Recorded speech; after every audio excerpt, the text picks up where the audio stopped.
आप देख रहे हैं न्यूज़ नाउ 24/7। ताज़ा खबरों के लिए हमारे साथ बने रहें। कांग्रेस सांसद जयराम रमेश ने बिहार में चल रहे स्पेशल इन्वेस्टिगेशन रिपोर्ट पर चिंता जताते हुए कहा कि विपक्ष और भाजपा नेताओं ने स्पीकर को पत्र लिखा है। उन्होंने आरोप लगाया कि वोटों की चोरी जारी है और इसे लेकर गहरी चिंता व्यक्त की।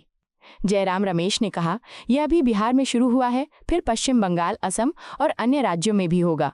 उन्होंने जोर देकर कहा कि इस मुद्दे पर संसद में चर्चा होनी चाहिए।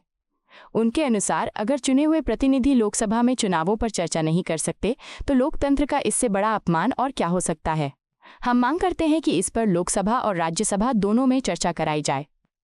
रहा है कि क्या आप लोग इसके ऊपर आज जो है चाहेंगे कि इस मुद्दे को क्या संसद में भी उठाया जाए? नहीं, देखिए, हमने विपक्ष की पार्टियों ने, इंडिया गठबंधन की पार्टियों के सारे नेताओं ने स्पीकर साहब को एक खत लिखा है। वोट बंदी हो रही है, वोट चोरी हो रही है, इस पर बहुत गहरा चिंता उन्होंने जताया है।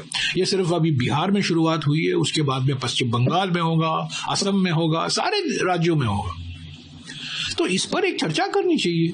अगर चुने हुए प्रतिनिधि चुनाव के बारे में चर्चा नहीं कर सकते हैं लोकसभा में, तो इससे बड़ा अपमान क्या है हमारे लोकतंत्र पर। तो हम यही मांग कर रहे हैं कि लोकसभा में तो चर्चा हो, राज्यसभा में चर्चा हो।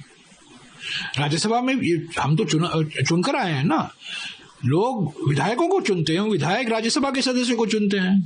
लोकसभा में तो प्रत्यक्ष रूप से चुनाव होता है और सरकार कह रही है आप चुनाव प्रक्रिया पर आप चर्चा नहीं कर सकते। ये कैसा रवैया है? ये कैसा लोकतंत्र है कि चुने हुए प्रतिनिधि चुनावी प्रणाली पर चर्चा नहीं कर सकते? तो हमारी ये मांग है कि इस पर चर्चा हो, बहस हो, उसके बाद सदन चले। आपको यह वीडियो पसंद आया हो तो इसे लाइक करें, हमारे चैनल को सब्सक्राइब करें।